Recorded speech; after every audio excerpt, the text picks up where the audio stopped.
قصة اليوم أرويها لكم على نحو مستعجل نوعا ما، ولكن بكل التفاصيل الممكنة، فهي ذات طبيعة خبرية وفي نفس الوقت تروي قصة محيرة جعلت من شابة مهاجرة جزائرية في العشرينات من عمرها أشهر مجرمة في تاريخ فرنسا. وجب التنبيه أن أحداث ومجريات هذه القصة لا تناسب الجمهور الناشئ نظرا لما تحمله من تفاصيل حساسة. في قصة ذهبية تختلط الجريمة بتعقيدات النفس البشرية وتتقاطع مع روايات السحر والشعوذة، بين الطفولة الصعبة وتعاطي المخدرات والدعارة إلى اغتصاب وقتل وتعذيب الطفلة لولا. في هذا السرد سنحاول التعرف أكثر على بروفايل المجرمة من خلال الشهود الذين عرفوها، وأيضا باعتماد اعترافاتها أمام الشرطة وأمام المحكمة، لعلنا نفهم الأسباب التي قادتها لافتعال ذاك الجرم الشنيع. ولكن قبل التطرق لتفاصيل الجريمة وبروفايل المجرمة، دعونا نستهل القصة بهذا المشهد والذي عرفته محكمة الجنايات بباريس. عشرات الصحفيين يتحلقون حول شاب ووالدته وهما يتعانقان أمام تصفيق عشرات الأشخاص الذين حضروا للمحكمة للتعبير عن تعاطفهم مع الضحية وعائلتها في واحدة من أكثر القضايا متابعة في فرنسا.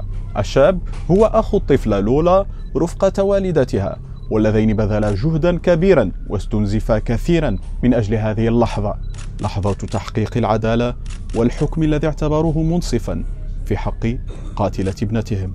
قبل هذا المشهد بدقائق كان رئيس المحكمة قد نطق بالحكم الذي أنزل أشد عقوبة في القانون الفرنسي في حق ذهبية بن كيرد، عقوبة نادرة جعلت ذهبية تسجل كأول امرأة تحكم بالسجن المؤبد بفرنسا، وتكون بذلك رابع شخص يدان بهذه العقوبة التي جاءت لتعويض عقوبة الإعدام. هذا الحكم وفي حال عدم استئنافه سيجعل ذهبية ذات 27 عاما تقضي على الأقل 30 سنة في السجن قبل أن يكون لها الحق في طلب أي مراجعة أو تخفيف للحكم.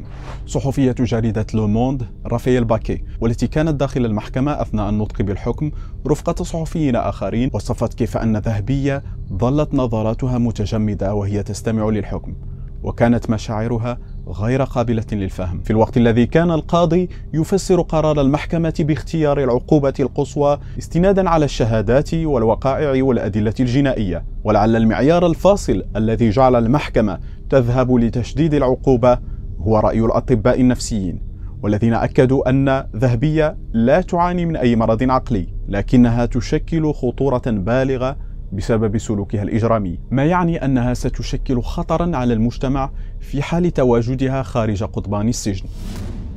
ولكن ما الذي جعل الأطباء يقفون على هذا القرار؟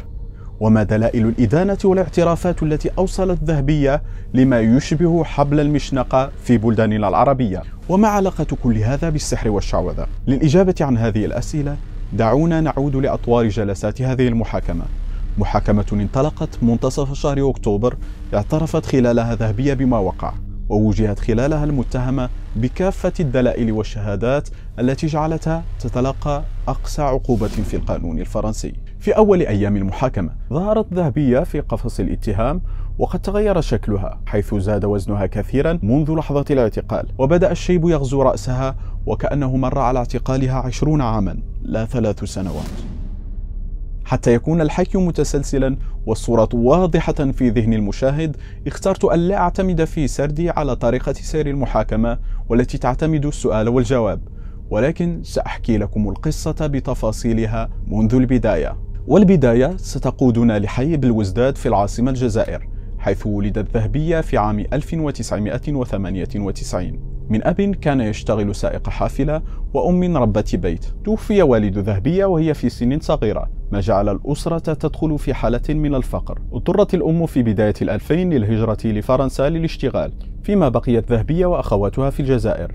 تقول ذهبية أن طفولتها كانت صعبة، حيث عانت من الفقر وعاشت في بيت جدتها مع خالاتها. هناك تقول بأنها تعرضت للاغتصاب في سن 14، وقالت بأن إحدى خالاتها كانت تشجع على الخروج لممارسة الدعارة. في عام 2016 تلتحق ذهبية بشقيقاتها ووالدتها في فرنسا، وقد أتمت سن 18 بتأشيرة طلابية. تسجلت في إحدى المدارس لنيل شهادة البكالوريا، لكنها فشلت في ذلك لتقوم بتحصيل دبلوم في مجال المطاعم دون أن تنجح في إيجاد عمل قار. ظلت تشتغل من حين لآخر في الحانات وتسكن في كل مرة لدى أحد من أقاربها. في عام 2019 تعرفت ذهبية على شخص يدعى مصطفى، وكان معروفا لدى رجال الشرطة بأنه مروج صغير في تجارة الحشيش والسجائر المهربة. هنا نشأت بين الاثنين علاقة سامة تجمع بين العنف والجنس والاعتماد العاطفي، وهو ما اتضح من خلال بعض الرسائل التي كشفت في جلسات المحاكمة وحتى في اعترافات الجانية، والتي قالت بأنها كانت ترغب في الانتقام من مصطفى بقتل الطفلة لولا، لكن لم تكن لديها القوة للقيام بذلك، بل إن آخر رسائلها مع مصطفى كانت قبيل قتل الطفلة، وقالت بأنها ستريه ما الذي يمكنها فعله بأيديها بعد الانتهاء مما تقوم به. بالعودة لشريط الأحداث نتوقف عند عام 2020، وهو تاريخ وفاة والدة ذهبية بمرض السرطان. وهنا يحكي بعض المقربين منها أن حياتها بدأت في التقلب منذ هذا الحدث، حيث بدأت تتعاطى لتدخين الحشيش بشكل كبير، وذكرت أنها كانت تصل لتدخين 20 سيجارة في اليوم، كما أنها تحدثت عن تعاطيها للدعارة من وقت لآخر وتعاطيها لأدوية قوية خلال تلك الفترة تستخدم في العلاج النفسي، وطبعا دون رخصة طبية. أحد معارفها خلال هذه الفترة يصف كيف أن ذهبية فقدت الكثير من وزنها، وكانت تظهر عليها بقع في الوجه عادة ما ترى في وجوه متعاطي المخدرات. وقبيل أشهر من وقت تنفيذ الجريمة شخص آخر يدخل على الخط، ومعه تدخل تأويلات أخرى غريبة لتفسير دافع الجريمة، خصوصا مع شهادة ذهبية داخل المحكمة بأن فتاح هو الذي دفعها لاقتراف الجريمة. حسب المعلومات الواردة ففتاح هذا هو شخص متزوج، كان يشتغل مهندسا في التدفئة. تعرفت عليه ذهبية عام 2022 ودخلت معه في علاقة، وفي يوليوز من نفس العام سافرت معه لمدينة ساحلية غرب فرنسا لقضاء العطلة الصيفية. وهناك في أحد الفنادق تقول ذهبية أن فتاح أعطاها مشروبا جعلها تعيش حالات من الهلوسة منذ ذلك الحين.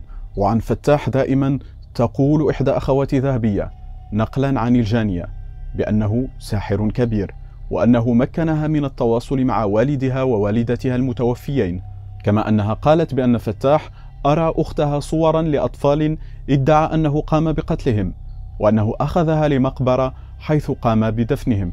خلال جلسات المحاكمة تم الاستماع لفتاح عبر تقنية الفيديو نظرا لتواجد هذا الأخير في السجن بسبب قضية عنف زوجي، إلا أن هذا الشخص نفى كل الروايات المتعلقة بالسحر والشعوذة، لكنه لم ينفي اتصاله وعلاقته بذهبية.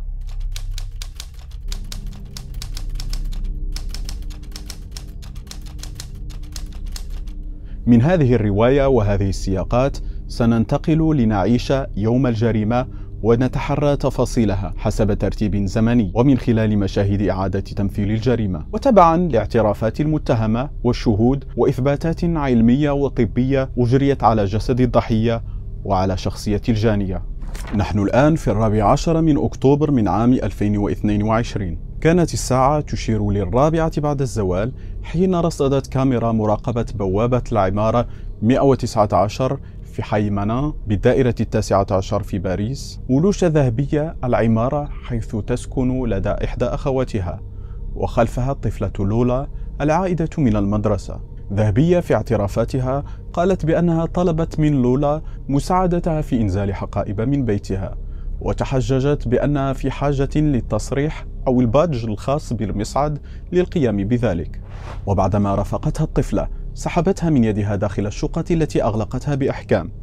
هنا تحكي الجانية أن الطفلة طلبت منها ألا تقوم بأذيتها، وأن الأخيرة ردت بالإيجاب، لكن سرعان ما أجبرت الطفلة على ممارسة أفعال جنسية شاذة بعد سحبها للحمام قبل أن تقوم بإغلاق فم الطفلة وتكبيل يديها وقدميها باللاصق.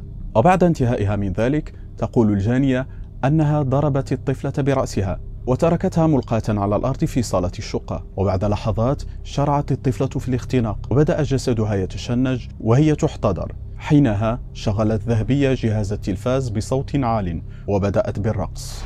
وفي هذه اللحظة اختلفت روايات الجانية، حيث تقول أنها لم تكن في وعيها وبأنها كانت ترى الطفلة في هيئة خروف، ووفقا لتقرير للطب الشرعي ثبت أن الطفلة توفيت جراء الاختناق، وعثر على أزيد من 38 جرحا على جسد لولا ناتج عن استخدام ذهبية آلات حادة منها سكين ومقص. كما قامت الجانية بكتابة رقمي 0 و1 على قدمي الطفلة، وهو الرمز الذي بررته في قاعة المحكمة بقولها: هكذا نفعل بالخرفان في بلدي. بعد الانتهاء من ذلك سحبت ذهبية لولا ووضعتها في حقيبة كبيرة، غلفتها ببعض الأغطية التي رشت عليها مبيض الملابس أو جافيل، وهو ما بررته برغبتها إخفاء رائحة الجثة. وحقيبة ثانية وضعت فيها أغراض الطفلة. أخرجت ذهبية الحقيبتين وذهبت لتمضي الليلة لدى أحد معارفها، وبينما هي كذلك كان القلق قد تسرب لأسرة الطفلة لولا، والتي شرعت في البحث عن طفلتها وإبلاغ الشرطة. ذهبية اختلفت مع الرجل الذي كان سيؤويها لتأخذ طريق العودة نحو شقة أختها محملة بالحقيبتين، حيث كان بعض المارة حسب شهادتها يساعدونها في حمل الحقيبة حيث كانت جثة لولا دون أن يدروا بذلك، قبل أن تقرر الاستغناء عن حقيبة الجثة في بهو عمارة مجاورة. حوالي الساعة 11 ليلا مهاجر متشرد اعتاد البحث في النفايات يكتشف الحقيبة الكبيرة صدفة ويفتحها ليجد جثة لولا ملفوفة في غطاء أحكم إغلاقه باللاصق. المتشرد يخبر حارسة العمارة التي تتصل بدورها بالشرطة. رصدت الشرطة الجنائية دخول الطفلة للعمارة مع ذهبية وخروج هذه الأخيرة بعدها بساعة ونصف محملة بحقيبة كبيرة، وهي تبدو متوترة ومهرولة للابتعاد عن العمارة.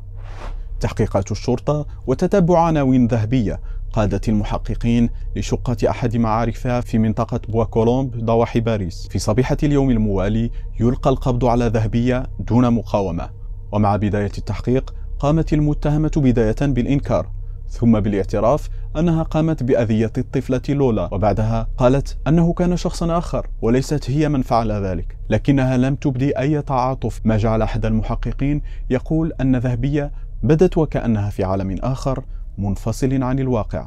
تحولت قضية لولا لقضية رأي عام فرنسي، حيث أصبح الموضوع حديث كل وسائل الإعلام.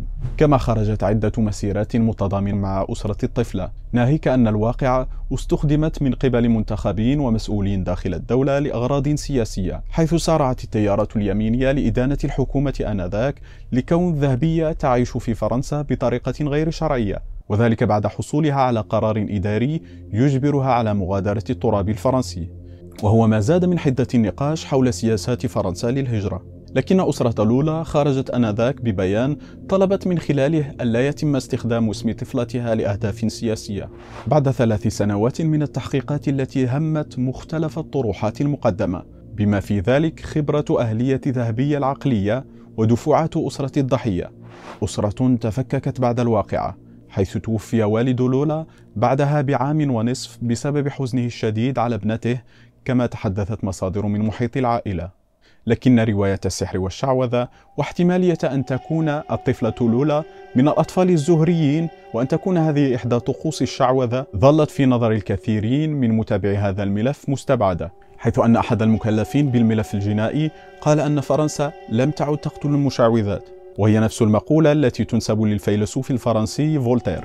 إلا أن بعض المقربين من ذهبية وبعض اعترافاتها أيضا جعل بعض الصحفيين الفرنسيين مثل مارك تيلين الذي اعتبر أن هناك تقصيرا في التعاطي مع هذه الزاوية. لكن المؤكد هو أن الروايات في هذه القصة تتغير وتتداخل لتصل حد التناقض، والأحداث بقدر تشابكها توصلك للامعنى، ليظل سبب قتل الطفلة لولا ورغم إصدار الحكم في خانة الغموض.